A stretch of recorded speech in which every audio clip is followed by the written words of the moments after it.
Kapag pinautang mo, thank you ang maririnig mo. Pero kapag siningil mo na, puro dahilan na ang maririnig mo. Minsan nga may kasama pang mura.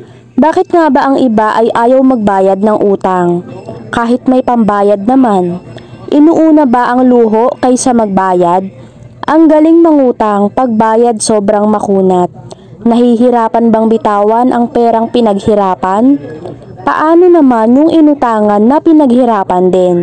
Yung iba kasi iniisip na hindi naman kailangan pa ng nagpautang. Yung iba naman sadyang makapal lang talaga ang muka. Para sa mga utangero at utangera, hindi deserve na nagpautang ang maghintay ng bayad mo kung kailan mo balak magbayad. Bakit toong umutang ka? Pinaghintay ka ba? Kapag pinautang mo, thank you ang maririnig mo. Pero kapag siningil mo na, puro dahilan na ang maririnig mo. Minsan nga may